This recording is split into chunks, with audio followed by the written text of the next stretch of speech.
The ferryman sends him to the other side of the river, which is a bustling worldly world. Siddhartha arrives in this town, seeing all kinds of men and women. Then, in front of a beautiful garden, he suddenly sees an incredibly beautiful woman. She sits in a sedan, surrounded by her servants, walking past the garden. Siddhartha is completely captivated by her, thinking she is incredibly beautiful. Siddhartha saw how beautiful she was, and his heart rejoiced. He bowed deeply when the sedan chair came closer. Upon inquiry, he learned that this woman was a famous courtesan in the city named Kamala. Siddhartha, upon seeing her, suddenly felt a tremendous interest in her. People found this puzzling. Wasn't he supposed to be indifferent to women due to his previous ascetic practices? But this time, Siddhartha wanted to abandon all doctrines, hoping to experience the bustling world following his heart. He was captivated by Kamala. What to do? It was impossible for a raggedy, long-haired ascetic to enter Kamala's grove. So, he found a barber, trimmed his hair, even dabbed on some perfume, bathed in the river to clean up a bit, and then went to seek an audience with Kamala. Upon meeting Kamala, he said, "To say this, I have come to you, O Kamala. You are the first woman," whom Siddhartha is not addressing with his eyes turned to the ground. "To tell you this, and to thank you for being so beautiful. And if it doesn't displease you, Kamala, I would like to ask you to be my friend and teacher, for I know nothing yet of that art which you have mastered in the highest degree." He wanted to learn the art of love from Kamala, but Kamala told him, "You need money, otherwise you have nothing else to offer." Siddhartha said, "I can think, I can wait, I can fast." This passage, if recited in the original German, is rhymed, like poetry. So, in the book, Siddhartha often says, "I can think, I can wait, I can fast." He told Kamala that these were the things he learned during his years of asceticism.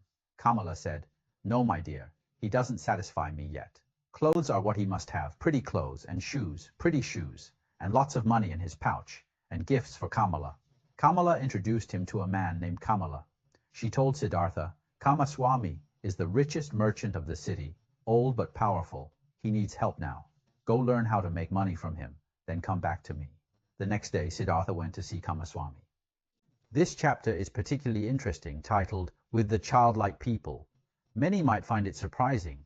How could such a chapter title, "With the Childlike People," appear?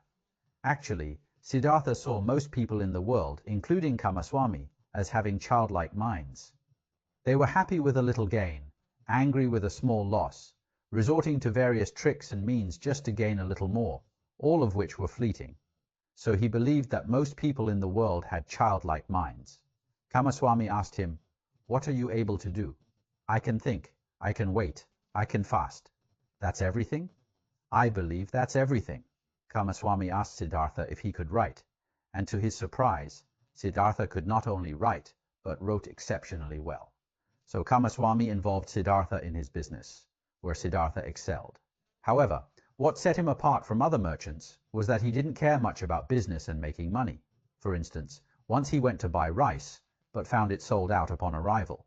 Most traders would have felt disappointed and angry, but not him. He spent all his money locally, mingled with the villagers, and had a great time. When he returned, he still felt happy. He wasn't angry about missing out on the rice. He was a completely different kind of merchant. Indeed, his soul was not with the trade. However easily he succeeded in talking to all of them, in living with all of them, in learning from all of them. He saw mankind going through life in a childlike or animal-like manner, which he loved and also despised at the same time. He saw them toiling, saw them suffering, and becoming grey for the sake of things which seemed to him entirely unworthy of this price, for money, for little pleasures, for being slightly honoured. He saw them scolding and insulting each other. He saw them complaining about pain at which a samana would only smile, and suffering because of deprivations which a samana would not feel.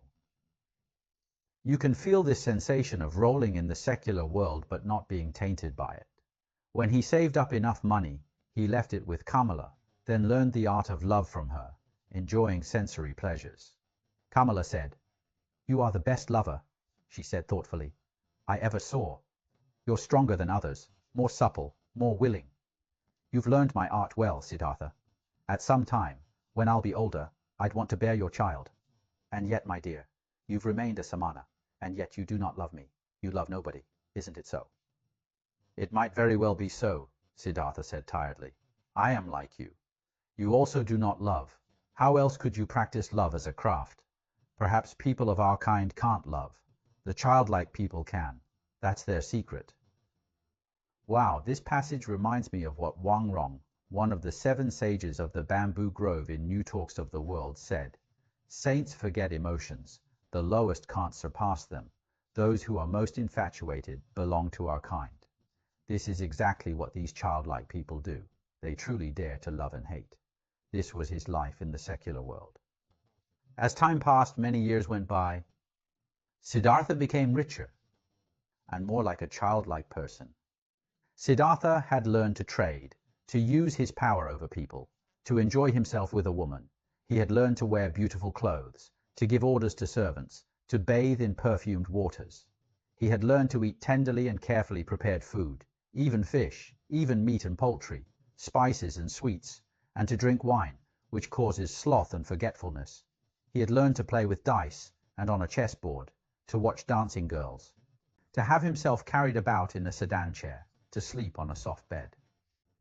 Just slowly, among his growing riches, Siddhartha had assumed something of the childlike people's ways for himself, something of their childlikeness and of their fearfulness. In short, he became both dull and tired, increasingly resembling an ordinary person. The power of the secular world is strong. It captures him.